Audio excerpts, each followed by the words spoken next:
Hoje a gente tem uma convidada especial na nossa aula, né? Que é a professora Daisy Gregori. Já acho que é a segunda ou terceira vez que ela recebe o convite e prontamente atende, né? De participar aqui com a gente, falar um pouco da experiência dela, né? Da pesquisa que ela realizou como trabalho de conclusão de curso, né? Ela que se formou faz pouco mais de um ano. Então, Deise, obrigado por ter aceitado aí mais um mês o convite. Boa noite e boa noite a todos. Coisa boa. Então, deixa, né, me apresentar, né? Eu sou a Daisy. Eu fui orientando, então, né, aí do professor aí no finalzinho de 2019 inteiro. E, no caso, hoje eu vou apresentar, né, sobre o meu trabalho de conclusão de curso, né? Que é algo que eu gosto muito, é algo que foi um dos motivadores aí para mim, então, fazer essa graduação, né, na área da educação física, que eu adoro muito, né, gosto muito. E o judô faz, assim, uma grande parte da minha vida, né? Então, dentro aí de um dos meus amores da minha vida, o judô é um dos meus amores da minha vida. E o meu trabalho é, na verdade, né, então, sobre a história aí do judô no Vale do Rio dos Sinos, até porque é uma história que eu considero que eu faço parte também, e principalmente aí, abordando essa questão aí da perspectiva aí, né, do Sensei Almerino Batista, que é o fundador da GABA aqui, né, ali, né, eu não tô em São Leopoldo, mas eu falo aqui, mas ali de São Leopoldo, e eu sou, né, no caso, filiada pela GABA. Claro que agora estou com o meu registro inativo, mas sou filiada da GABA, né? E gostei muito de fazer esse trabalho, me deu uma experiência aí muito boa e consegui descobrir ainda bastante coisa, mais ainda, né, do que eu esperava com o trabalho, né? Mas então tá, desejar aí boa noite para todo mundo. E vou iniciar então, né, apresentando para vocês aí então o meu trabalho. Então, o trabalho, né, a história do judô no Vale do Rio dos Sinos, sobre a perspectiva aí, né, do Sensei Almerino Batista. Não sei, o Lucas vai passando para mim, né, Lucas? Certo. Tá, então passa aí para a parte da introdução para mim, por favor. A introdução do meu trabalho, então, foi muito sobre a questão de como foi a história, então, até então, né, do judô até chegar no Rio Grande do Sul, tá? O judô teve origem, então, né, no Japão, teve origem, né, com o Jigoro Kano, que foi, então, o fundador aí, né, da questão do judô, e desenvolveu aí, né, criou o judô através aí de muitos estudos que ele fez através aí do jiu-jitsu, né, que foi o jiu-jitsu, no caso, jujutsu, qual foi chamado.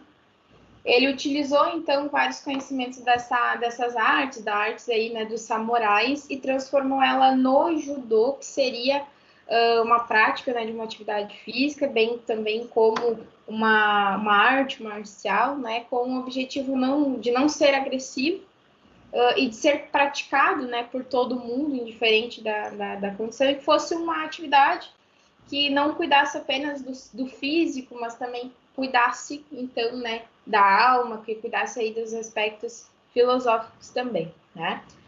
E, então, nessa criação, ele ganhou bastante notoriedade, né, em relação à arte marcial que ele criou, e o judô foi, de certa forma, se espalhando pelo mundo aí através de vários discípulos do Jigoro Kano, diríamos assim, né, de vários alunos de Jigoro Kano que foram aí passando para várias partes do mundo. E no Brasil, ele veio através da imigração japonesa, né? Primeiramente ali em São Paulo veio, eu já vinha sendo, digamos assim, divulgado pelo Conde Coleman, né, que veio um pouco antes, que através de apresentações e através aí de desafios, meio que apresentou essa arte marcial Brasil afora, América Latina adentro. Mas o judô veio propriamente dito, diria assim, a prática dele com a imigração japonesa, né? E ele era uma prática, então, que era feita quase que exclusivamente através, né, do pessoal japonês. e que depois foi tendo aí abertura para o pessoal, para quem não fosse japonês no caso, também praticando. No Rio Grande do Sul, ele veio aí a partir dos anos 30, né? Ele veio a ser difundido também, já tinha conhecimento aí da parte também, né, do que o Conde Koma teria apresentado, e teria aí também uma mistura também com a questão do jiu-jitsu na época, né, mas ele era confundido aí com algumas outras modalidades. Aí o que aconteceu?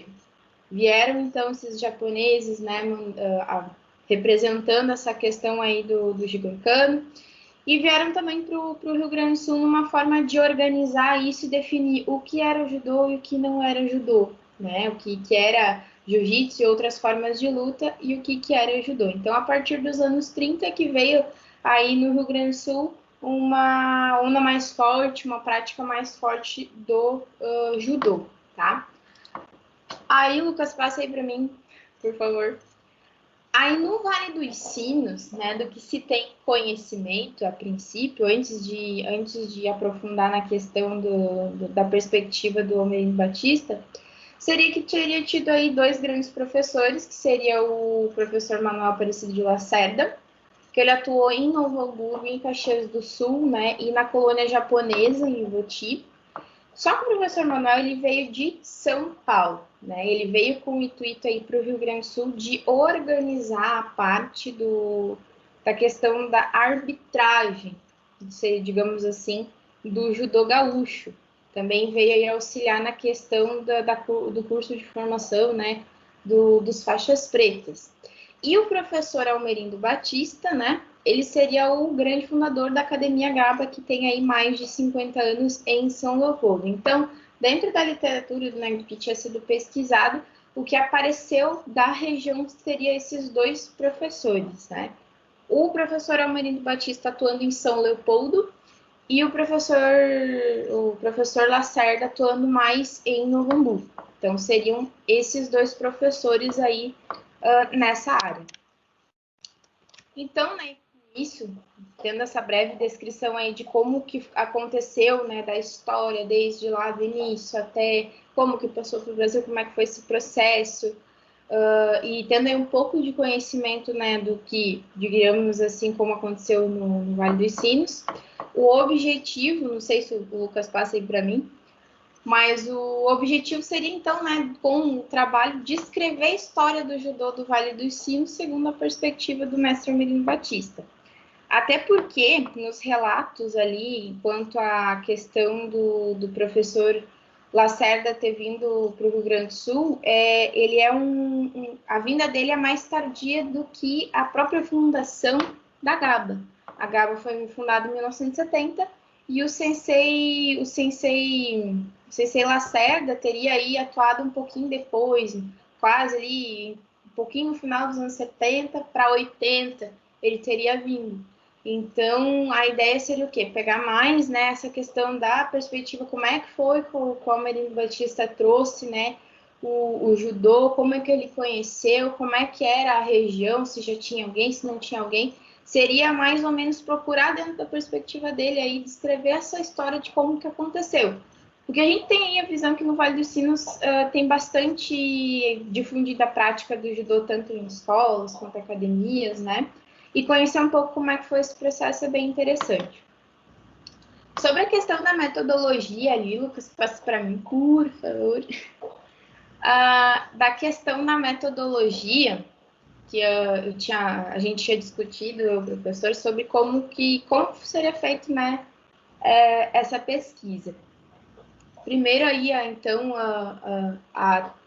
o método, né, foi optado pela questão da história oral, que seria aí feito através de uma entrevista, né, com o sensei, que foi uma entrevista já com perguntas semi-estruturadas, né, com perguntas abertas para que ele pudesse explicar com as palavras dele, né, e também trazer mais informações que ele poderia introduzir aí com o que a gente já tem da literatura, né, para enriquecer mais, né, a questão de características, né, e de conteúdo em relação aos conhecimentos que ele tem, né, em relação à memória dele.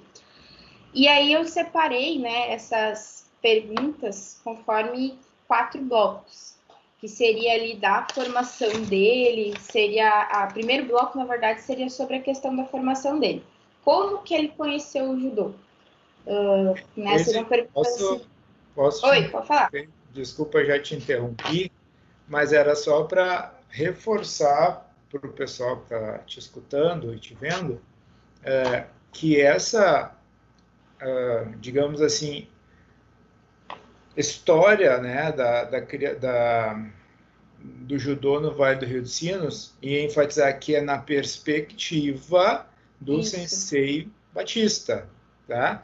Então, a gente sabe que cada pessoa que conta a história, né, viveu aquela história, né?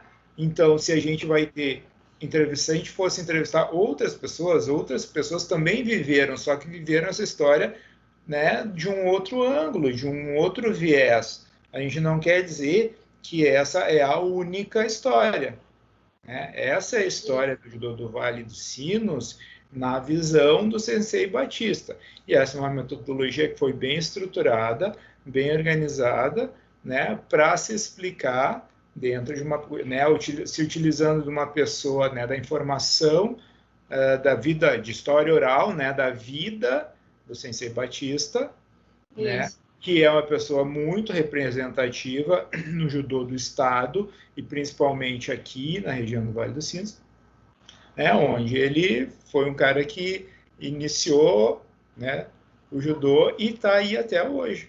Tá? Então, só para a gente enfatizar que não é a verdade que a gente está contando, a gente está contando a história do judô do Vale dos Sinos na perspectiva de uma pessoa muito, mas muito representativa para o judô do estado.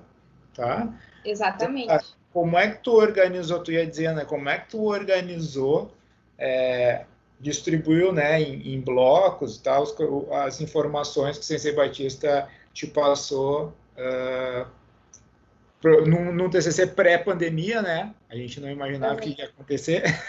É verdade. Mas, felizmente, tu conseguiu entrevistar ele pessoalmente, né, e gravar a entrevista, e a partir daí tu organizou as informações. Então tá, não te interrompo mais. Capaz, pode interromper sempre que for preciso. Senão, falando, atrapalha coisa. Mas realmente, né, tendo aí a figura do Sensei Batista como uma pessoa realmente muito importante, eu vou até falar um pouquinho mais sobre isso depois, né, ali ao longo dos resultados da pesquisa e tudo mais, mas ele foi, imagina, ele é um senhor de mais de 80 e poucos anos, e ele foi uma peça muito chave aí para que a gente hoje pudesse conhecer, o pessoal da região pudesse conhecer o judô, que pudesse participar, ver sobrinhos, filhos, né, próprios alunos, né, da galera aí que tá fazendo a cadeira, praticando esse esporte. Ele foi uma peça muito importante nisso, né? Então, claro, da perspectiva dele, porque tem aí também outras pessoas que daqui a pouco mais lá adiante não sejam outras pesquisas, né? Mas ele foi, digamos, a testemunha viva, né, de como aconteceu esse processo todo. Por isso, né, dentro da perspectiva dele, aí mostrando mais informações, claro, que a gente vai trazer também a questão aí do que é dos materiais, né, das entrevistas, não dá, dos materiais que a gente juntou, a questão de reportagem, tudo mais de 20, 30, 40 anos atrás, né? E ele tem uma memória, eu diria assim, para um cara de quase 90 anos, o cara tem uma memória, assim, ó, absurdamente boa. E trouxe aí uma entrevista muito enriquecedora, eu diria assim. E é muito bom. E assim, ó, galera, claro, o pessoal agora que tá na cadeira, não sei se vai poder aproveitar em função da pandemia, mas depois que tiver Copa Unicinos de novo, certamente ele vai estar lá, puxar um papo com ele, sempre é uma pessoa sempre aberta, comunicativa e sempre aí troca uma ideia bem bacana. Mas a respeito da pesquisa, né, eu separei essa pesquisa, na verdade, em 4 blocos de assuntos. E esses assuntos importantes na questão da pesquisa, que é meio que uma ordem mais ou menos cronológica da coisa, para que a gente consiga seguir uma linha de raciocínio, né, para explicar como que aconteceu tudo isso, né, dentro da perspectiva dele. O primeiro bloco tratou a respeito aí, né, de a formação dele, falou que é onde ele aprendeu, como é que foi esse processo, né, da graduação dele, com quem ele aprendeu, essas funções das dificuldades que ele teve, né, ao longo ao longo da trajetória dele. E aí, no segundo bloco, foi a respeito dos locais em que foi dado a aula da GABA, né? Porque como a gente tem aí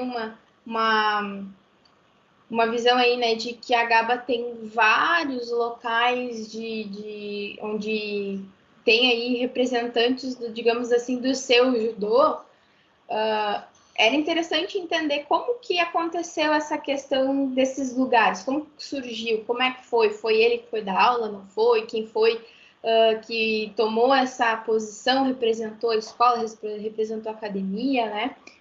Foi essa questão do segundo bloco de perguntas. Os outros foi sobre a questão dos alunos da região, porque muitos alunos da região acabam indo, às vezes, treinar na academia em São Leopoldo.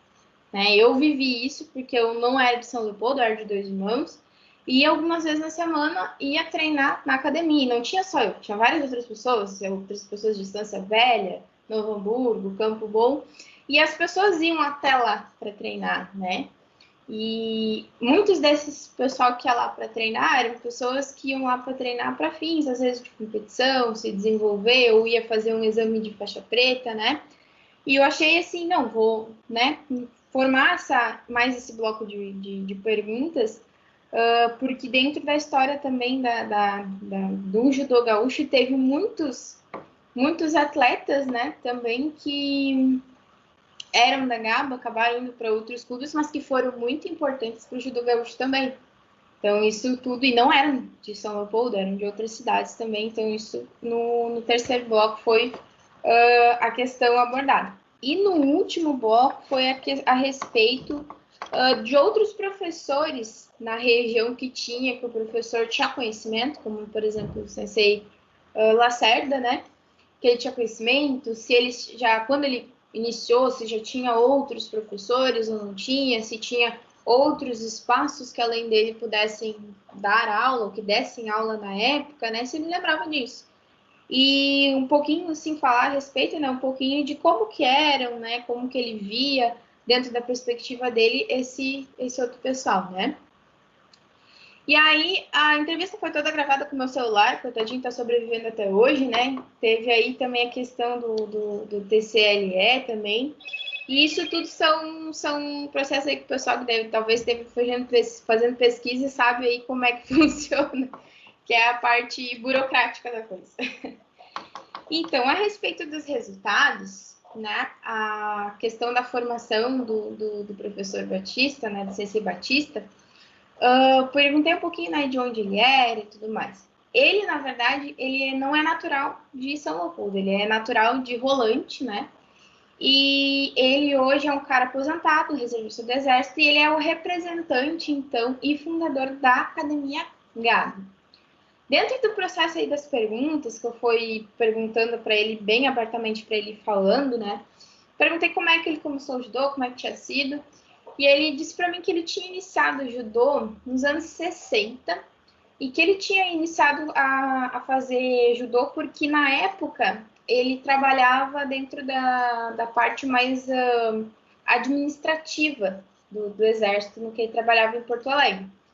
E ele tinha muita falta de ar para subir escada, ele dizia assim, e ele achava que tinha um problema, sei lá, de coração, de pulmão, alguma coisa assim, e foi no médico, e aí o médico disse para ele assim, não, o que te falta é a atividade física.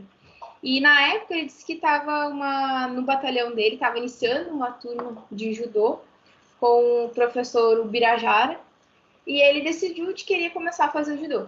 E começou a fazer judô, começou a se encantar, né, com o judô, começou a gostar muito do judô, e iniciou a fazer isso, o judô, aos 30 anos de idade. Então, ele teve a primeira aula de judô dele aos 30 anos de idade. Hoje, ele é o cara mais graduado do estado. Então, ele é o cara mais, assim, eu diria, tem o 8º dan da faixa coral, né? Então, ele é uma pessoa muito, eu diria assim, persistente, né, obviamente, mas que cresceu muito e que hoje está aí como uma das pessoas mais importantes, né? Até deixei ali no cantinho, né, que ele explica um pouquinho sobre essa questão da primeira aula, né, do nome do professor dele, e ele já tinha começado a fazer, também no início, quando ele tinha começado, já tinha começado a fazer seletivas dentro do exército mesmo. Então, as competições que ele competiu na vida dele, ele disse que foi tudo dentro do exército, né? E fora disso, ele não participou de outras competições. Mas daí, o Lucas, passei para mim para o outro lado. Dentro dessa questão ainda da formação, né?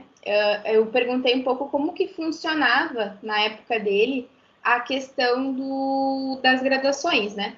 Que as graduações hoje a gente sabe que ela é regulamentada pela federação, né?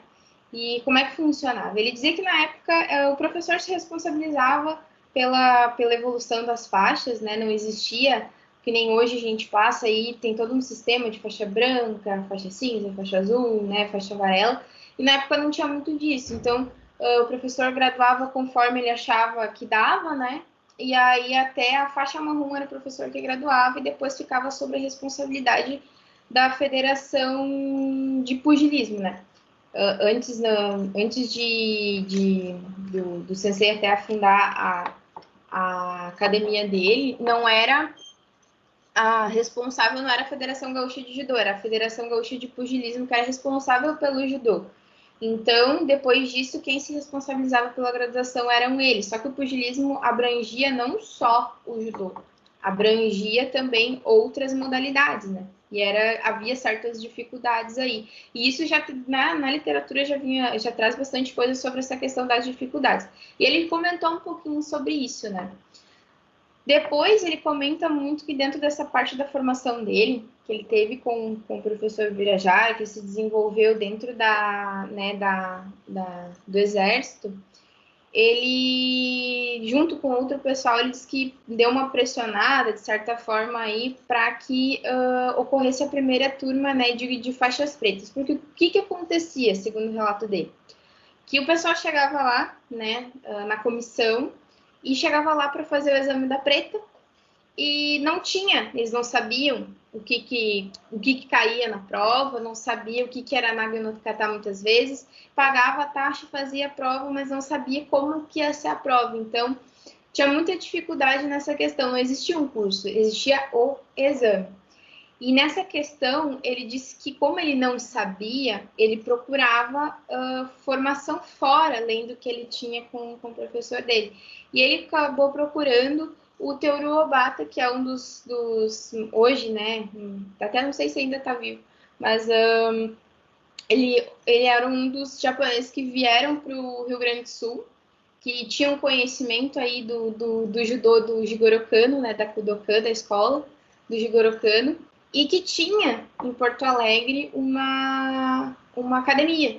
E ele ia lá para ter aulas com esse professor japonês sobre, por exemplo, Nagano Kata, outras modalidades, e quando ele conseguia alguma coisa de algum livro que nem em português não estava escrito, que ele só via as imagens, então tinha toda essa dificuldade aí. Então ele acabou participando depois, né, da primeira turma de faixas pretas do Rio Grande do Sul, primeira turma do curso de faixas pretas, e ele explicou um pouquinho sobre isso, né? Até nessa descrição ali do slide, ele fala um pouquinho sobre o livro francês, né? Que ele tinha, que ele ia lá pro Obato, conversava com ele, pedia muitas coisas. E ele me falou bastante sobre isso, assim, foi bem interessante. Depois, né, no segundo bloco, ali das perguntas que eu fiz pro sensei, teve aí sobre a questão dos locais em que a GABA dava aula, né? Ele me disse, o professor me disse aí, né, que no início, quando ele fundou a GABA, ele não era faixa preta, obviamente, ele fez uma sociedade, na verdade, não uma associação, uma sociedade com Gabriel, que era outro colega dele, que fazia judô com ele junto com o professor Ubirajara e o professor Ubirajara. Durante o dia, quem dava aula era o Gabriel. E durante a noite, quem dava aula era o professor Ubirajara, né, ali em São Leopoldo. E ele dava aula daí para os adultos. Durante o dia era aula para as crianças e durante a noite, então, era aula para os professores, era para os adultos, né? Onde também aí o CC Batista ajudava. Então, o primeiro local de aula da GABA, né, da Fundação da GABA, foi a sede da BB em São Leopoldo. O professor até comentou, né, o CC, na verdade, chama o CC de professor também, o CC Batista, ele até comentou, assim, que ele conhecia, né, o presidente da sede da BB, e ele pediu para ele, né, esse espaço aí para iniciar o judô, e inicialmente era apenas para quem era associado à BB, mas depois o movimento foi crescendo tanto que mais outras pessoas além dos associados começaram a fazer aula também, e eles não puderam mais ficar lá na sede.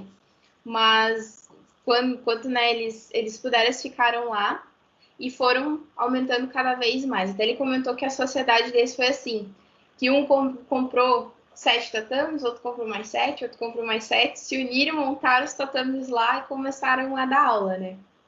Então, isso foi o início da GABA. E depois o professor acabou, né, e o pessoal começou a tomar rumos diferentes e quem assumiu depois, né, a GABA foi só o Sensei Batista e tá tocando até hoje, né? Até tem do lado, eu não sei, o Lucas não passou, eu tava explicando achando que o Lucas tinha passado. Mas eu até tava explicando ali, nessa foto que tem do lado, não sei se o Lucas consegue aí mostrar, é de um recorte de jornal de 1972, que fala exatamente aí onde é que acontecia a aula, quem eram os professores, né? Falava sobre a importância do judô, né? E explicava os horários, as turmas. Então, é um recorte de jornal bem antigo. Até esse recorte de jornal, quem me forneceu, né? Dentro aí de uma pilha de recortes de jornal documentando uma vida inteira da academia, foi o próprio Sensei Batista, que guarda até hoje aí recortes de mais de 50 anos. Então, assim, ó, é fora de série aquele Sensei, viu? Lucas, pode passar para mim? Dentro desses locais, né, que foram se seguindo, até o Sensei Batista fala assim, que ele só deu aula na academia em São Leopoldo. E o que foi se estendendo depois, os outros lugares que representavam a academia, na verdade eram alunos dele que se formaram com ele e continuaram seguindo aí com os outros lugares, né? O que acontecia? Como o judô só tinha em São Leopoldo, o pessoal que era da região ia para São Leopoldo aprender. A galera que aprendeu em São Leopoldo, né, os alunos do CC Batista que aprendeu em São Leopoldo, além de treinar, digamos assim, em São Leopoldo, em suas respectivas cidades abriam, né, pequenos projetos ou abriam as suas academias com o nome da GABA. Então, acabava levando a GABA para esse local. Então, os alunos que treinavam nesse local acabavam sendo representantes da GABA em campeonatos estaduais. E assim acontece até hoje, na verdade, né? E esses lugares, então, foram surgindo aí com os alunos dele. E até comenta que que ele mais lembra dos alunos que ficaram, que é o Sensei Alex, que não sei se ainda tem em Estância Velha, né? A academia, no caso, né? O centro onde ele dava aula. Depois veio o professor Hagmar. E o professor Hagmar, ele veio dar aula, né? Então, ali em São Leopoldo, também, né? Em São Leopoldo, mas dentro das escolas, dentro da educação infantil. E depois de São Leopoldo, foram abrangindo ainda mais para fora, para Novo Hamburgo, para, se eu não me engano, em a cidade do Lucas, que eu esqueci o nome. São Sebastião do Caí. Isso mesmo, São Sebastião do Caí, então, mais para essas Portão, regiões. né? Oi? que tu falou, Lucas? Portão também, não sei. Também. Isso mesmo, Portão, Campo Bom. Então a galera foi abrangindo para esses lados também, né? E também foram, né, o pessoal aí, tanto o CC Alex quanto o CC Ragmar também faz parte dos primeiros, das primeiras levas aí de alunos, né, faixas pretas formados pela GABA. Tá. Ô, Lucas, passa para mim, por favor. E aí, o que acontece? Esse pessoal que foi formando, né, esses professores aí que foram sendo formados pela GABA, e que eles foram abrindo, né, esses novos espaços para, digamos assim, dar aula também para outras pessoas, né, aí, digamos assim, já aumentando a rede da GABA, eles foram formando, né, outros alunos. Até o Lucas, acho que tem ali para mostrar uma das fotos, não sei se... Aí, ó. E aí, o que acontece? Os alunos da região, eles estão sendo treinados pela galera, eles foram se desenvolvendo, né? E foram transformando aí atletas. E esses atletas começaram a participar de estaduais, né? E depois, posteriormente, a campeonatos a níveis estaduais não, nacionais e a internacionais, e começaram a levar o nome da GABA para o Brasil e para o mundo, né? Então, houve aí bastante nomes, né? Até citar todos eles fica bem difícil, foi bastante gente. No início, um dos primeiros alunos aí que foi bastante destaque em questão de regional e nacional foi esse carinha da foto aí, que foi um dos primeiros alunos assim, que teve maior destaque, que é o Alexandre, né? O Alexandre de Souza Neto. Hoje, que galera que for treinar na GABA vai conseguir pegar no kimono desse cara e treinar com esse cara. Então, assim, ele começou desde pequeno e foi aí competindo, né? Ganhou brasileiro, começou a ganhar brasileiro, ganhar bastante destaque. E ele foi, digamos assim, eu diria que gosto de pautar isso porque ele foi um dos primeiros que deslanchou o restante. Então, iniciou, digamos assim, um pré-aquecimento dos anos 80 e anos 90, a GABA começou a ter uma grande leva de alunos que participaram de campeonatos aí em maior nível, né? E todos eles representando a GABA. Muitos deles não eram, né, de São Leopoldo. Teve a questão do professor Jackson, né, CC Jackson, que veio de Novo Hamburgo. Teve também outras meninas que também, a partir aí dos anos 80, as meninas também tiveram bastante participação aí da questão da liberação das mulheres poderem fazer judô competitivo, não só o judô apenas para fim de defesa. E as meninas da GABA conseguiram aí, depois dos anos 80, 90, até em 1990, a GABA ficou em segundo lugar no ranking geral, né, de clubes por causa das mulheres. As gurias ganharam várias competições e ganharam vários campeonatos estaduais que pontuaram muito para a equipe. Então, tudo isso aí foi somando, né? Até aí, dos alunos da região, até o Lucas pode passar, porque daí tem a foto agora ali das mulheres. Tinha muita questão também dos campeonatos internos da GABA. Até quando eu perguntei para o Sensei Batista de quem tinha sido a ideia, né, de fazer os campeonatos internos da GABA, ele disse que foi a ideia do professor Ragmar. Como eles começaram a aumentar, né, a quantidade de espaços em que eles davam aula, e eles tinham aí vários alunos, começou esse movimento para que se criasse um campeonato interno para fazer esses alunos terem a vivência aí, né, da competição, até meio que uma preparação, de certa forma, assim, para campeonato estadual. E foram campeonatos que, conforme foi crescendo também a questão de alunos, foi crescendo o nível também do campeonato interno. Teve anos aí que um campeonato interno tinha mais competidores que o campeonato próprio da federação. Então, da Federação Gaúcha de Judô. Então, tipo, eu diria assim, a quantidade, né, de pessoas, aí a rede da GABA é tão grande que chegava a mobilizar aí até 400, 500 atletas numa competição. E essa foto até que fala aqui, fala de uma das competições que, se eu não me engano, foi no Grêmio Atiradores em Novo Hamburgo. E eles falam aí, acho que um pouquinho sobre essa questão. Não sei dizer que tá meio pequenininho ali, mas a princípio fala a respeito disso dali. E dentro aqui também a questão, né, da liberação das mulheres e tudo mais. Até vários nomes a respeito. Lucas, pode passar para mim de novo esse outro aqui a respeito dos alunos. Em 1990, então, né, que foi quando a Gaba ganhou o segundo lugar no ranking geral, teve aí, durante os anos 90, um deslanche aí de vários alunos. Até nessa foto aqui tá o Jackson e a...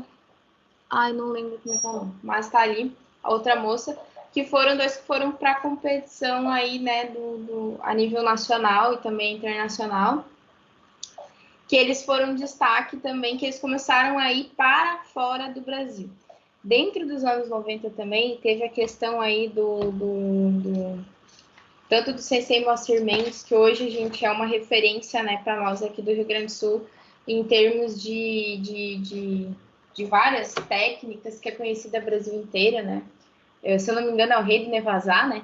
Ele foi aluno da GABA, iniciou na GABA e saiu da GABA aí nos anos 90, faixa marrom, acabou indo para Sojipa e tá lá até hoje, na verdade, né? Então foi eu diria assim, uma das crias da GABA que saiu daí com um grande destaque aí, com uma grande bagagem. E ele também já tinha ganhado aí pela GABA, já participado e ganhado vários títulos, mais de 5 títulos brasileiros, sendo atleta da GABA. O Jackson, que é esse rapaz que tem na foto também, que hoje é professor também, já tinha sido aí, ganhado várias competições, tinha já, se eu não me engano, aos 10, 12 anos de idade, já tinha ganhado aí 5 campeonatos brasileiros também, né? Tendo classificação boa em 5 campeonatos.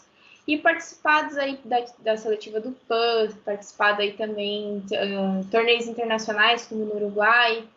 Outros alunos também da GABA, que nem o Jonathan Group, na verdade, que participou de seletiva para Miami, chegou a ganhar no segundo ano consecutivo, mas já não era mais aluno da GABA, na primeira vez que competiu em Miami. E também das meninas que aí participaram do circuito europeu, representando a GABA também. Então, assim, foi eu diria assim, iniciou, né, lá atrás, iniciou com a questão com o Sensei Batista, né, apenas fazendo algo que ele gostava, começou a fazer, outras pessoas começaram a fazer também, passaram isso adiante e começaram a colher os frutos depois aí, né, com vários alunos tendo bastante destaque aí a nível nacional e internacional. Ô, Lucas, passa aí para mim, por favor. Tem a frase aqui que é muito interessante, né? Que a respeito aí que o Sensei Batista falou, que é que os competidores dele saíram do estado, né, para competir fora. Ele tem vários mesmo alunos, mas que ele esqueceu de muitos deles, né? E ele lembra do Edmilson, da irmã dele, o Sensei Edmilson, ele foi para o campeonato mundial aí, né, de judô na júnior. E aí ele chegou a conquistar o segundo lugar na competição que ele foi, né? E ele competiu ao lado de nomes, grandes nomes do judô, como, por exemplo, esqueci, o João Derli. E nessa competição que ele foi representando a GABA, ele ficou em segundo lugar e o João Derli ficou em terceiro lugar, né? Que eles dois competiram. Então ele conseguiu levar aí, né, o judô da GABA para fora do país, bem para fora e representando muito bem. E ele falou um pouquinho também, né, do professor Moacir Mendes, que nem eu falei para vocês, e falou também aí do Jackson, que era das pessoas que ele lembrava. Mas ele apontou, na época que eu estava conversando com ele apontou para uma parede lotada de troféu e disse assim, tem um monte aí, pode olhar aí, mas eu não vou lembrar de todo mundo. Foi bem interessante, bem bacana essa parte aí.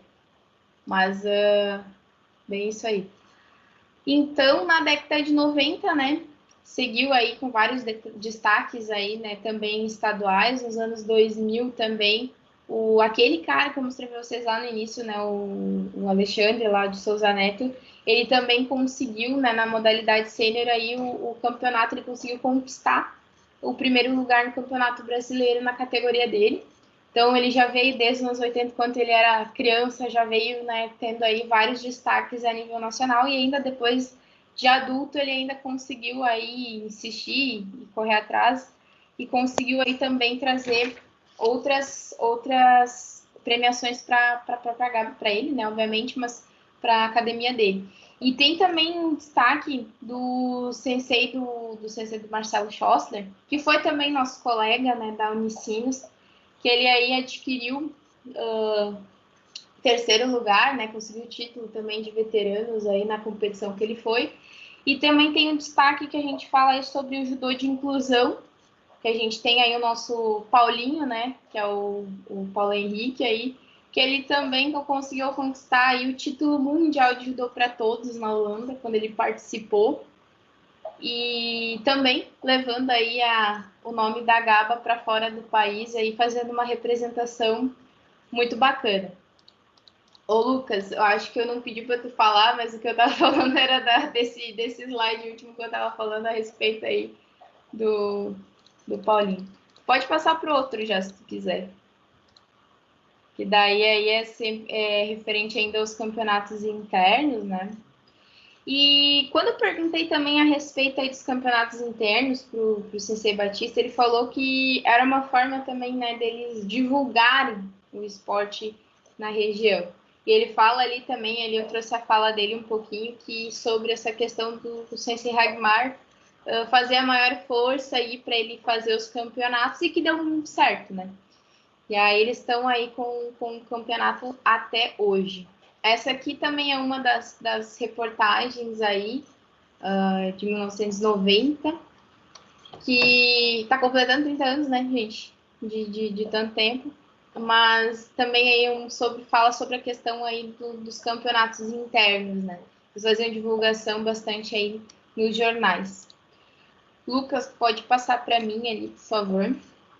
Eu fiz uma árvore genealógica ali sobre a questão de como que foi essa questão da perspectiva aí do Sensei Batista, né, a respeito do judô. Então, assim, ele, né, se apropriou, né, de um conhecimento, ele desenvolveu esse conhecimento aí do judô, trouxe para, né, São Leopoldo, e teve alunos aí como o professor Hagmar e o professor Eduardo. E esses dois professores, né, eles, além de se formarem faixa preta pela GABA, eles iniciaram aí seus projetos em várias cidades e desenvolveram aí vários professores também, alunos, na verdade atletas, desenvolveram vários atletas. E aqui nessa árvore genealógica, ele aponta bem certinho assim, ó, o Sensei Batista ensinando aí o professor Hagmar, e desses alunos, né, quem foram os alunos que ganharam competições, que tiveram aí grandes destaques em competições a nível nacional e internacional. E do lado eu coloquei as cidades de onde eles eram. Tem ali a Paloma, que era de São Leopoldo, né, o Jonathan, que era de Portão, o Edmilson Conceição, que era de São Leopoldo também, a Anne Rose Machado, que foi vice-campeã brasileira em 95, era de Estância Velha, e o Master Mendes também, que era de São Leopoldo. Aí depois ali tem o professor Eduardo, né? Tem muitos alunos aí também que o professor Eduardo conseguiu, mas eu trouxe também aí alguns principais, que foi aí também o Jackson, né? Que foi um dos seus alunos, e o Paulinho, né? O Paulo Henrique do Amaral, que é o Paulinho, que foi aí o campeão do judô para todos, o campeão mundial de judô para todos. E depois tem ali outros alunos que foram alunos diretos, né, do Sensei Batista, que ele também formou aí e que trouxe vários títulos para a GABA também. Que daí vai aí também a Mônica Tomás, o Alexandre de Souza Neto, o Marcelo Schossler, né, que a gente fez essa montagenzinha para vocês terem aí uma noção. E essas pessoas aí, então, né, de várias cidades. Claro, não coloquei todos aqui, porque tinham outros alunos também, seriam muitas outras pessoas também para citar, mas seriam esses aí os principais. Ô, Lucas, passa para mim, por favor. Ô, Lucas. Acho que não vai passar.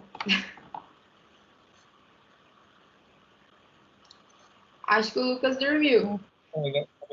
Agora foi. Não. Então, o último bloco foi sobre a questão dos professores na região, né? Quando eu perguntei ali para o sensei se ele, quando ele iniciou o judô em São Leopoldo, se existia algum outro professor que ele tinha lembrança, ele falou sobre o sensei Tatu, né? Ele não sabia o nome do professor, mas ele só conhecia por Tatu. E aí, numa dos autores que eu consultei, que é o outro sensei, o sensei Maduro, né? No trabalho dele, ele citou o sensei Tatu como o sensei Luiz Scandiel. Esse professor teria vindo antes do professor Batista em São Leopoldo. Só que o sensei Batista comentou o seguinte, que quando ele veio, né, para São Leopoldo, não tinha ninguém, que não tinha ele, que nem ele não tinha concorrência, né? Que ele soube que o sensei Tatu tinha tentado abrir um espaço para judô em São Leopoldo, mas que não tinha muito sucesso, que não teve muito sucesso. Mas e quando ele foi abrir o espaço dele, quando ele foi abrir a Gaba, esse espaço do sensei Tatu já não existia mais. Ele até tinha comentado que o sensei Tatu tinha chegado a dar aula na Sociedade Ginástica em São Leopoldo, chegou a dar aula em Novo Hamburgo, mas não vingou. E aí acabou aí indo para outro lugar. E o Sensei Maduro comenta que o Sensei Tatu foi um dos senseis, um dos senseis mais antigos do estado, né? Que aí também ajudou muito a disseminar o judô também através do estado. E de certa forma já plantou uma sementinha, né, em São Leopoldo aí. E depois o Sensei Batista só deslanchou, né? E depois ele comenta aí sobre o Sensei Lacerda. Para quem não sabe, o Sensei Lacerda é pai do Sensei Lacerda de Novo Hamburgo. A galera que for aí ter algum interesse daqui um dia em treinar, treinem lá na academia do Sensei Lacerda também, que tem bastante, assim, ele passa muita coisa interessante, muito conhecimento bacana. E o Sensei Lacerda, ele conhecia o Sensei Lacerda, né? Ele disse que lembrava do Sensei Lacerda que ele veio, né, então, de São Paulo, comentou que ele ajudou a organizar a arbitragem gaúcha. E não só ele, o Sensei Batista comentou, como também o Sensei Maduro, no trabalho dele, falou a respeito, né, dessa vinda do Sensei Lacerda para o Rio Grande do Sul, para organizar, né, estruturar aí a arbitragem do judô gaúcho. E aí até o Sensei Batista comentou, né, que eles arbitravam campeonatos, né, na região, que eles trocavam aí bastante conhecimento, né, que eles tinham uma afinidade aí, né, em relação ao judô, eles tinham uma amizade que eles desenvolveram. E ele comentou que na época ele lembrava disso, dele, né, do sensei. E só que o sensei Lacerda ele veio um pouco depois que o sensei Batista. E ele foi e se introduziu aí em Novo Hamburgo e também, né, em Caxias e também ali em Voti. Até que a passagem dele em Voti, assim, teve, acho que 1 ou 2 artigos que eu li, assim, que falam um pouco sobre essa passagem dele lá.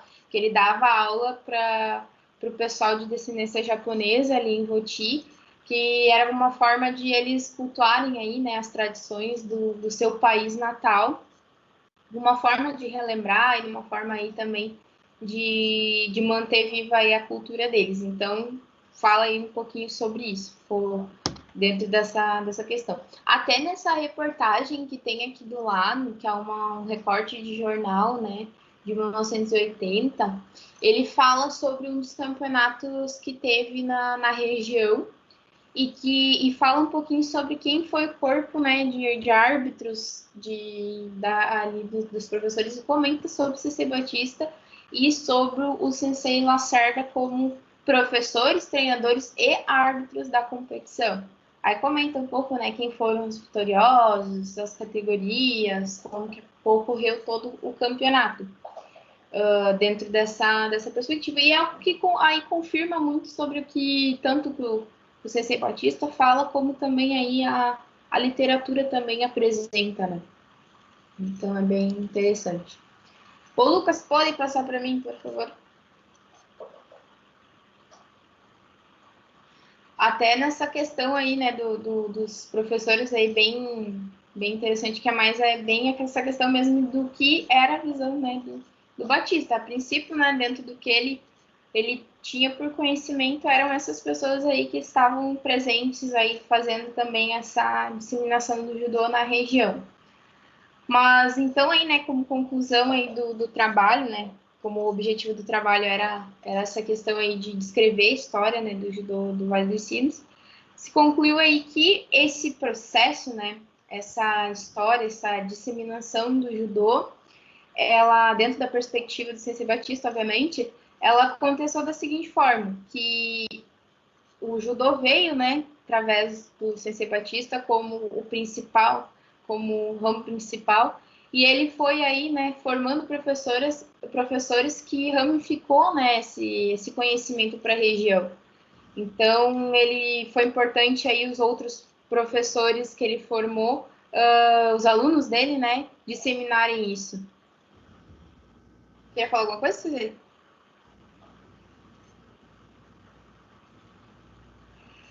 Então, dentro dessa questão.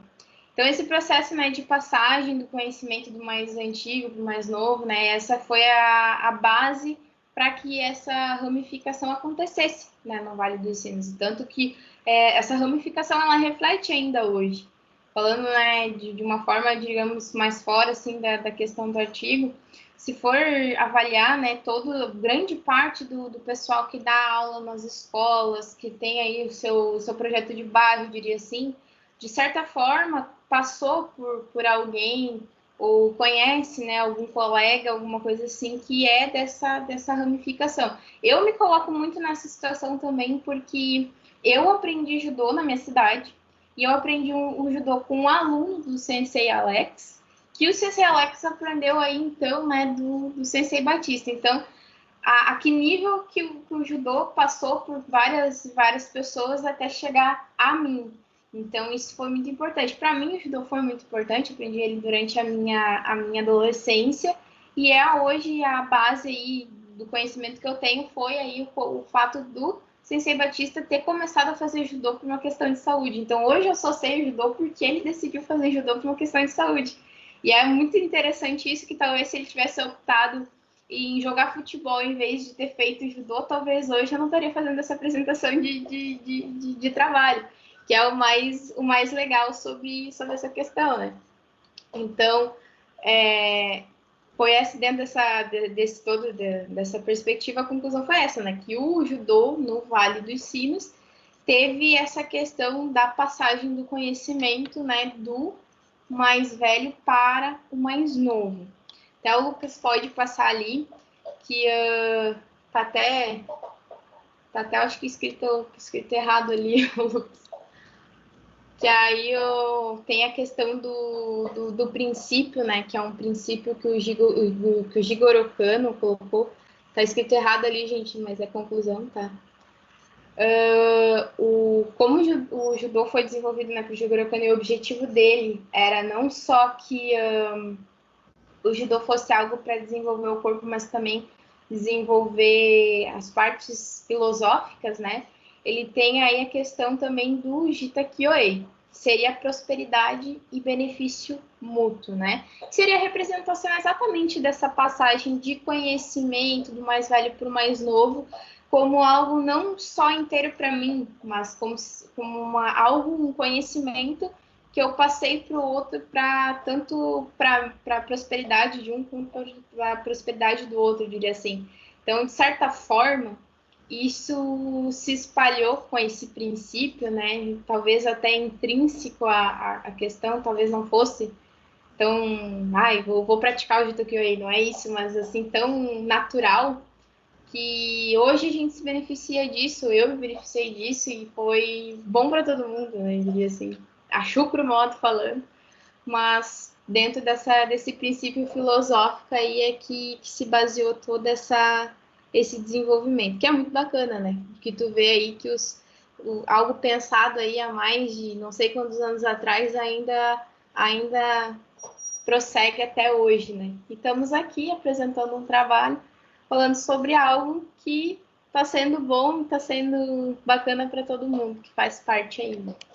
A princípio, então, era isso, não sei, faz tanto tempo que eu não apresento esse trabalho, que às vezes a gente se perde até nas falas, mas acredito eu que consegui passar para vocês aí o principal. Não, tá ótimo. E o legal, assim, né, que com a tua fala, principalmente né, dessa de encerramento, tu me salva, porque muitas vezes, muitas aulas, é como a gente agora está preso, né, infelizmente não pode fazer prática, então a gente vem trabalhando muito esses temas, né, de história, de princípios, de filosofia, de a ideia, eu tento, né, eu e o Lucas, a gente tenta passar para a turma que o judô a gente tem como judô como um estilo de vida, né? Não só como um esporte.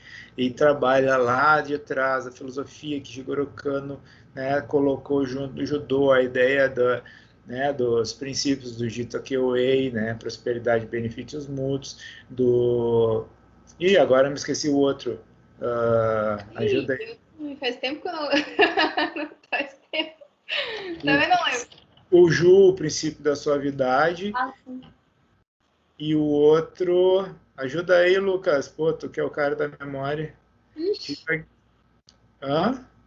Senhor. Aê, Lucas salvou a gurizada, né? Da máxima eficiência com o mínimo de esforço, né? Então, para ele foi legal assim a tua fala, porque para eles não ouvirem só de mim isso, né, de entenderem, e não foi uma coisa combinada assim, não, vai no final tu vai comentar sobre isso, não, é uma coisa que é natural, imagina, o comentário final é totalmente relacionado com o que a gente vem falando, né, nos últimos dias, nas últimas aulas. Eu tenho umas perguntas aqui do pessoal, a gente abriu um fórum no Moodle, não sei se tu te lembra ainda o que é isso. Cara, olha, eu tô aprendendo. Hoje eu pedi um auxílio aí pro Geiso para mexer no Teams, porque eu saí ainda antes do Teams, graças a Deus. É pré-Teams, tá? Mas o Moodle eu lembro, sim. Tá, eu tenho aqui ó, umas 5 ou 6 perguntas, mas eu acho que ia ser mais legal se o coleguinha tá aí, que ele fizesse. Então, por exemplo, tem o Jason aqui, que não é o teu Jason, Daisy. Não, meu Geiso. Tem uma pergunta aqui, Jason, quer fazer a pergunta aí, aproveitar, falar diretamente? Ver se o Jason está aqui. Professor, eu tenho pergunta, mas eu não coloquei lá no Moodle. Tá, É então tá Moodle? aí, Era Moodle? Vai então, Carlos, faz a tua. Pô, minha câmera bugou. Vocês estão me vendo ou estão vendo uma imagem? Estão vendo os gurizinhos coloridos aqui. Tá bom, tá melhor que a minha cara, mas vamos lá. Não, eu queria, na verdade, primeiro parabenizar pelo trabalho, né? Deve ter dado trabalho mesmo, que essas coletas de dados aí é correria, né? É. E certamente quem for fazer algum trabalho sobre o judô daqui para frente vai ter o teu trabalho como referência. E, cara, pergunta mais pessoal, assim, onde foi, como foi o primeiro contato com o judô, né? E se foi amor à primeira vista ou se as coisas foram acontecendo assim, tu foi vendo, de repente eu levo jeito, sou mais forte que elas e vou botar pro chão. E também queria saber, assim, das tuas adversárias, quem foi que te deu mais trabalho, assim, te descabelou mesmo e dificultou as coisas para ti. E eu posso complementar a pergunta do Carlos, se ele me permitir, e além de tudo isso, sendo mulher no esporte de luta. Sim, claro. A princípio, assim, eu iniciei judô, na verdade, quando tava, assim, uma fase da minha vida meio complicada, adolescência, né? E eu tive um convite, né, de um colega meu do ensino médio, que ele disse assim, pá, sexta-feira eu vou lá fazer judô. Eu disse, que bacana, que legal, né? E ele disse assim, tu não quer ir lá? Bora fazer judô, não sei o quê. E eu disse assim, tá, mas dá pra chegar lá assim, fazer de qualquer jeito? E ele disse, sim, dá pra ir lá. E o que era o judô nisso tudo? O judô ele fazia parte de um projeto social em Dois Irmãos. Esse projeto social, ele atendia adolescentes em geral, né, da população em geral, e também atendia menores infratores. Gente, eu não era infratora, tá? Tu se identificou lá que eu sei. A brincadeira. Não, mas foi bem bacana porque a gente vê, até nessa parte assim, eu dou muito valor à questão de projeto social por causa disso, porque eu não posso só falar, né, disso, como eu vivenciei isso, eu vi situações, presenciei situações e faz realmente muita importância para a sociedade a gente ter esse tipo de projeto. E aí eu fui numa dessas sextas-feiras lá. Eu passei, na verdade, uns dias antes, né, na ONG que fazia esse projeto, peguei o kimono, olhei para aquela coisa lá e eu pensei, meu Deus, como é que eu uso isso, né? E aí eu cheguei lá, daí o professor super querido, até não sei se, acho que a galera que deve ter algum pouco de conhecimento aí do judô deve conhecer, e quem não tem, gente, pesquisem, que é bem bacana, que é o CC Natinha, né, atendeu, o CC Natinha tem a idade do meu irmão, e eu olhei assim, não, mas esse cara aí, professor, tá bem capaz. E aí eu, vou dar um voto de confiança, né? Fui lá e super me identifiquei, assim, foi muito bacana, muito legal. Já de cara tive bastante sucesso em fazer, porque era, no início eu pensava só agarrar o kimono e derrubar. Era isso que eu pensava. E aí ele foi assim ensinando um pouquinho de tudo, e já nas primeiras semanas assim eu já saí derrubando a galera que já estava há um tempo lá treinando, e eu saí faceira. E eu disse, não, eu vou fazer esse negócio aqui, tá dando certo, eu vou fazer. E foi que eu fui fazendo, fui graduando, e até que depois, quando até o CC Natinha saiu do projeto, eu fiquei mais um ano dando aula pra galera. E, assim, foi super bacana essa experiência, sabe? Foi, digo assim, foi numa época da minha vida que me ajudou muito, assim. Foi importante. Em relação a adversários, o judô, na verdade, na época em que eu iniciei, assim, não tinham muitas meninas. Então, assim, eu já era de uma categoria que era uma categoria mais pesada.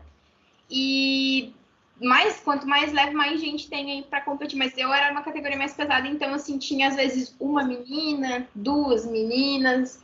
Às vezes essa uma menina não era na mesma graduação que a tua, ou às vezes a menina era, tipo, que nem eles falam, divisão de acesso, eu já não era mais divisão de acesso, daí às vezes eu ficava sem competir, ou às vezes competia com uma menina só, e nem sempre eram as mesmas meninas, né? Mas de adversários, assim, que eu acho que eu mais, assim, lembro, que eu acho que foi desafiador, foi quando eu fui para Caxias não sei se foi Bento Gonçalves ou foi Garibaldi, que eu fui competir meu primeiro estadual. E aí, nesse primeiro estadual, na minha categoria, não tinha nenhuma menina. Então, fui campeã da categoria sem competir. E depois eu competi no aberto, né, de todos os pesos. E aí foi a primeira vez que eu lutei com uma faixa preta. E eu acabei lutando, a primeira luta que eu fiz foi com uma menina um pouco menos graduada, mas mais graduada do que eu consegui lutar com ela. Depois eu lutei com uma menina faixa preta. Então, assim, foi muito marcante para mim, porque foi a luta mais rápida da minha vida. Foi a luta, só que eu acho que deu 2 segundos, eu caí no chão e a menina tinha metade da minha estatura. Então, assim, eu fiquei apaixonada mais ainda, porque por mais que ter perdido pela guria, eu pensei assim, meu Deus, como é que ela conseguiu fazer isso? E aí foi o ponto, assim, que eu mais me lembro. E a outra foi a menina que eu competi no Uruguai, que ela era o dobro do meu tamanho e ela era mais graduada que eu ainda. A menina era faixa marrom, eu acho, na época eu era faixa roxa, e foi brabo o negócio, foi bem puxado, foi uma luta bem, assim, foi difícil, mas no final eu consegui, assim, ganhar dela, né? Mas eu só sei que eu olhava para aquela guria e pensava, meu Deus, eu não vou conseguir, no final deu tudo certo. Foram, assim, as duas lutas, assim, que eu mais assim, lembro com carinho, sabe? A que eu perdi por 2 segundos e a que eu mais demorei para ganhar. Da hora. Show de bola. Passar a pergunta para os colegas aí, então. Pessoal, quem fez a pergunta no fórum quer fazer diretamente, aí fica à vontade. Posso aproveitar o gancho aí, professor? Então, acho que é Rosângela. Claro, claro que sim. Só não vou abrir minha câmera aqui, porque senão ela vai se assustar. De certa forma, ela já respondeu ali a pergunta no final da fala dela ali, mas até para mim dar uma resposta depois aqui por escrito, então eu vou ela praticamente vai repetir, então. Só assim, para mim saber, o judô que ensinado aí pelo mestre Batista, ele teve alguma influência na sua vida como judoca? Se sim, de que maneira e em que sentido, né? Tu já falou um pouco disso no final da tua fala ali, né? Então, eu gostaria que tu falasse um pouco disso. Sim, com certeza. Eu vejo assim que quando eu iniciei o judô, eu não tinha muita noção do que era a dimensão da GABA, né? Eu não tinha dimensão. Eu sei que eu treinava no projeto e tinha competição a cada 2 meses tinha uma competição, e essa competição era de uma tal academia chamada GABA. Mas depois que eu comecei a lutar os estaduais, eu comecei a entender como que funcionava isso, né? E comecei a entender que a GABA era a academia na qual eu representava, que era a academia do meu sensei e do sensei do meu sensei, entendeu?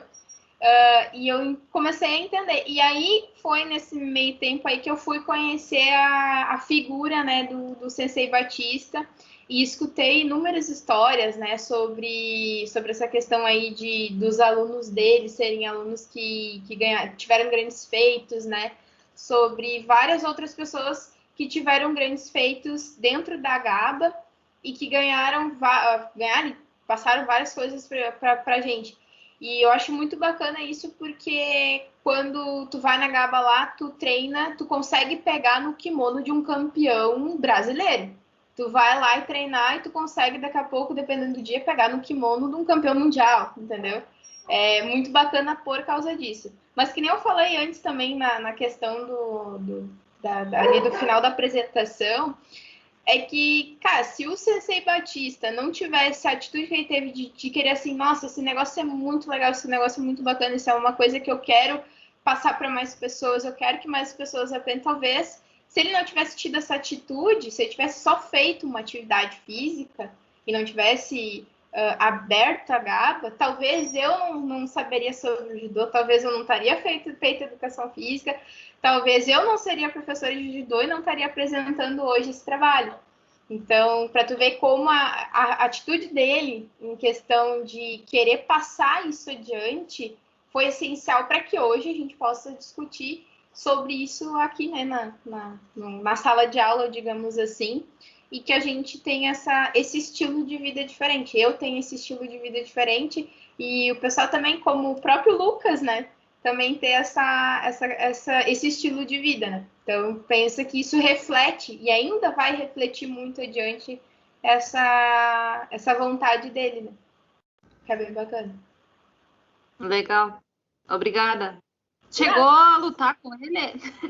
Não. Tu chegou a lutar com ele alguma vez? Sensei Batista? Não.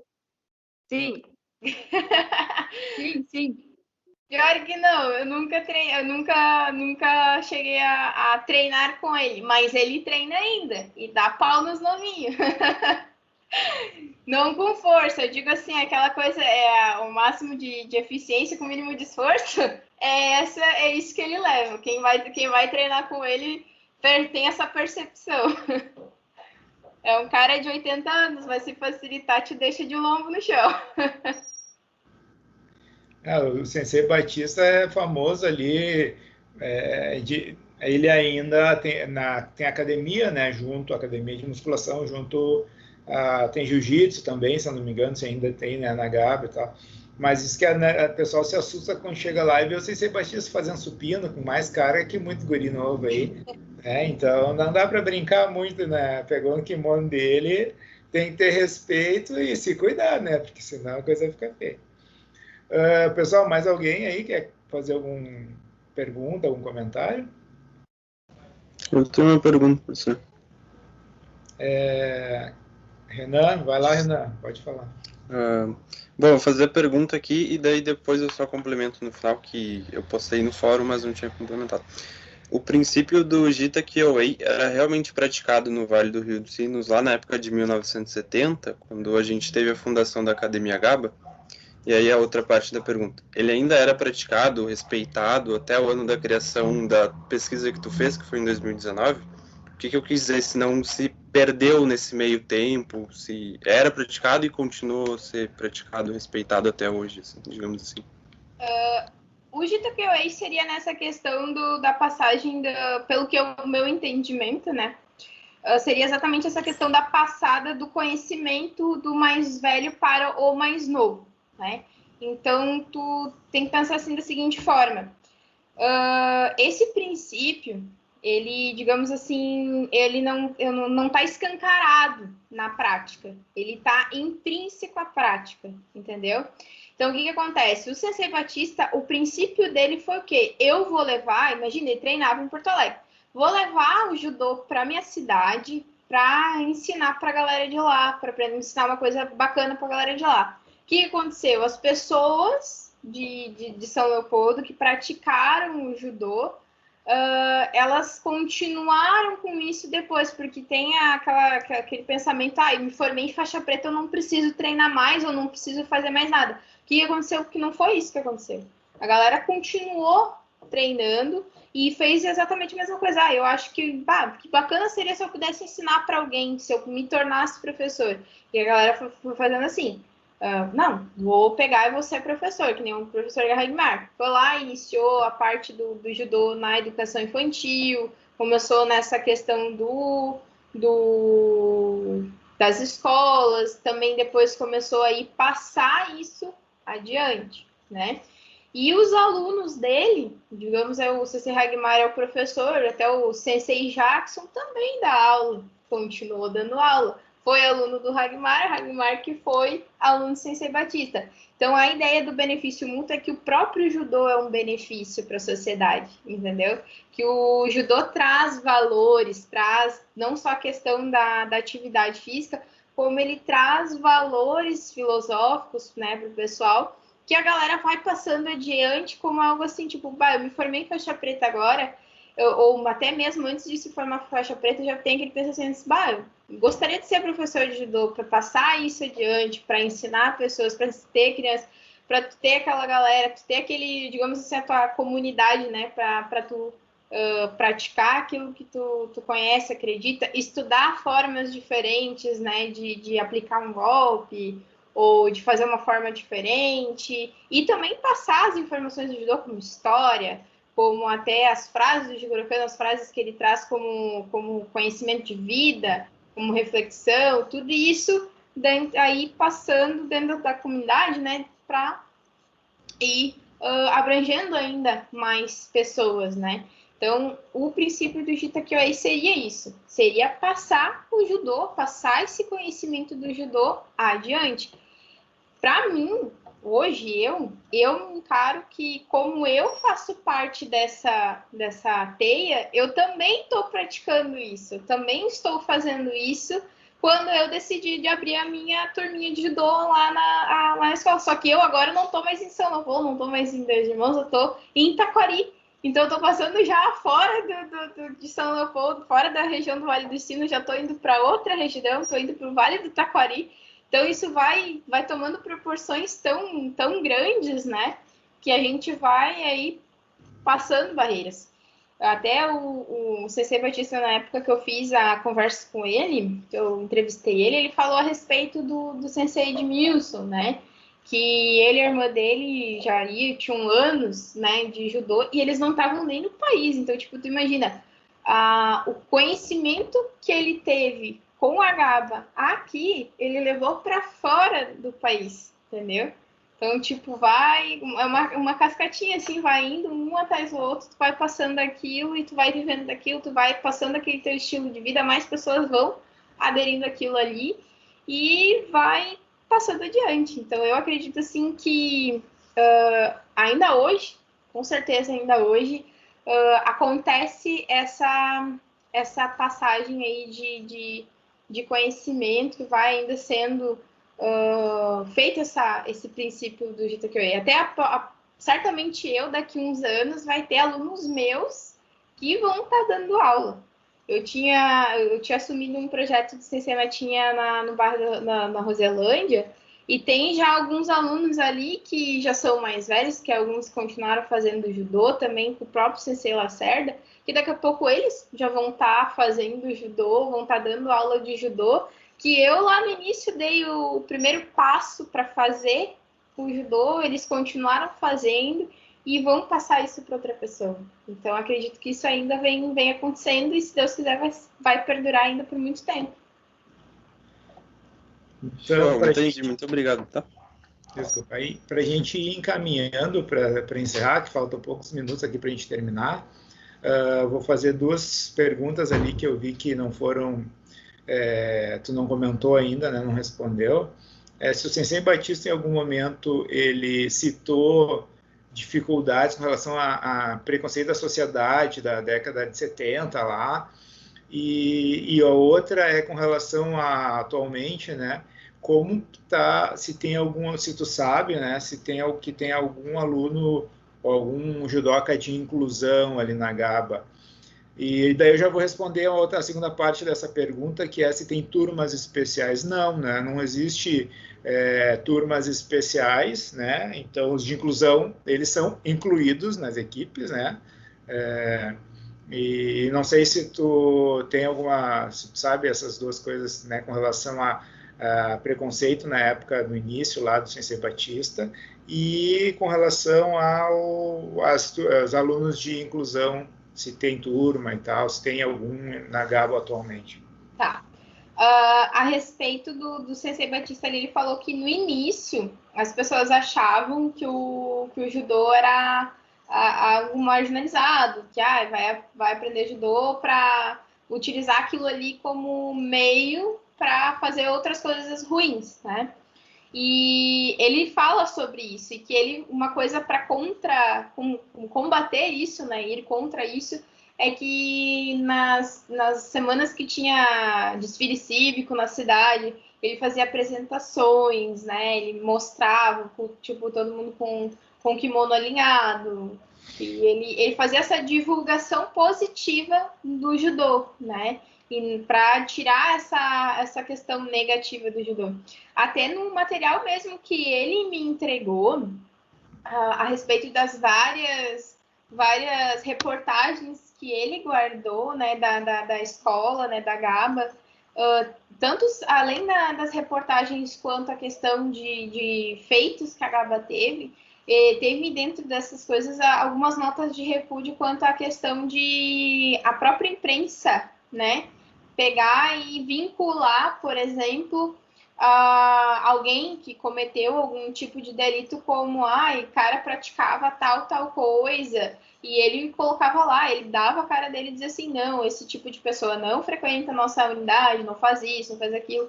Então era uma forma, né, dele digamos, ir contra, né, combater essa forma de preconceito, e deu muito certo, porque depois foi indo para as escolas, né, teve aí aceitação dos pais, teve aceitação de muita gente, né, para isso aí introduzindo meios aí para as crianças aprenderem, virem, né, que as crianças, diferentemente do que se pensava, elas criavam uma certa disciplina, tinham mais dedicação, né, para as coisas que fossem fazer, até porque o sistema de graduação também faz com que a criança se dedique, seja disciplinada, e isso reflete, querendo ou não, não só dentro do judô, mas como na questão escolar, né, como na questão de desenvolvimento em casa, sobre esses princípios também que traz, tudo isso foi trazendo uma forma mais positiva, né, da imagem do judô.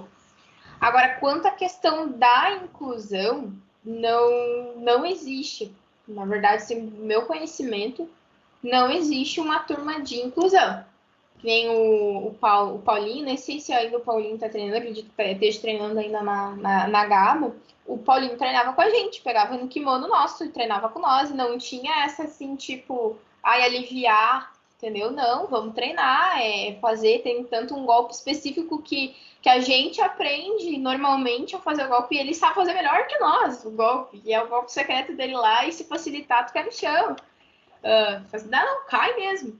Mas ele treinava junto com a gente, então a galera, assim, tem alguns atletas também com síndrome de Down e fazem um treinamento junto com todo mundo. Então, não existe essa segregação, é inclusão. Então, tá incluído com a galera fazendo treinamento junto, treinamento com todo mundo, claro que com suas limitações, que a gente sabe que existe, mas treinando junto, aprendendo as mesmas coisas e aperfeiçoando ainda mais aquilo que sabe fazer melhor. Então tá, Deise, muito obrigado. A gente tem mais algumas perguntas ali no fórum, mas já foram contempladas dentro da tua fala, né? Dentro tanto da tua exposição quanto agora no final. Então, já sabe como é que é? A gente falando das coisas que a gente é apaixonado, a gente não termina nunca, né? Teria mais assunto, eu teria mais perguntas ainda, o Lucas também ia incomodar mais, pô, e a gente ia longe, né? Mas infelizmente a gente já está com o tempo esgotado. Então, mais uma vez, queria te agradecer, né, da tua disponibilidade, de tirar essa hora e meia aí para conversar com a gente, e de dizer que já caiu de maduro já esse teu trabalho, já tinha que estar pronto para publicar, e que cada vez que tu apresenta melhor, não deve, parece que cada vez que tu abandona ele, acho que tu sente saudade, né, quando tu começa a mexer.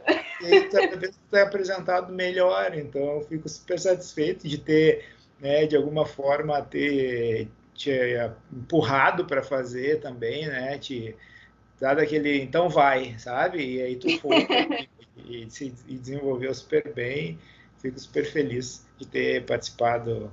Aí, ó, o Lucas não pode deixar terminar a fala, ele... O que tu quer, Lucas? Não, pode terminar. Não, eu só estava agradecendo mesmo a disponibilidade dela e dizendo que dessa vez a gente vai conseguir até um certificado para ti da tua participação. Quê? Isso, Cheiramos lá na coordenação, pô, a gente convida as pessoas para ir falar aqui e como é que é, e nem um agradinho, assim, né, um documentinho para a pessoa ficar feliz, né, ter ajuda também, né, quando a gente está começando pro currículo e tal, e a tua participação aqui é super importante, foi bem legal mesmo. Fala, Lucas, terminei. Só agradecer também a Deise, né, e parabenizá-la novamente pelo trabalho. E é incrível também como ela consegue guardar tanta informação, assim, né, e passar para as pessoas também, bem legal, bem gratificante. E aí eu ia falar também que ia dar um também, eu ia falar que ia dar uma camiseta, uma caneca, mas ela tem tudo já, do Judô Unicentro, então... Não, pode dar, eu sempre estou aceitando mais, aqui em casa são dois, né, não é só eu. Tá uniformizado aí também? Eu tô. Olha aí. Então tá, gente. Obrigado. Eu ia te dizer o seguinte, Lucas, que a gente guarda informação porque o projeto de pesquisa é bem maior do que o artigo. Tem 15 páginas para escrever e o resto, os alunos perguntam, né? Pô, mas aí o resto? Não, é 15 páginas e deu. Feito então, gente, valeu, obrigado pela participação de todos, espero que vocês tenham gostado, como a gente gostou também, né? E quem sabe mais adiante a gente pode, né, se encontrar no dojo lá de novo, de kimono. Eu tô indo. Primeiro treino que tiver, me chama. Tá todo mundo assim. Então, gente, valeu, até a próxima semana, nos vemos. Assim que for possível, a gente marca um churrasco aí para conversar mais e dar umas pedaladas, que eu vi que tá vendo aí as bicicletas, né? As contas. Sim, as duas Nike. Tem mais uma que não tá aqui. Então tá, valeu, brigadão, pessoal, obrigado. E aí nos falamos. Um abraço a todos e boa noite. Continue se cuidando aí, hein? Vitor, boa noite para vocês. Boa noite.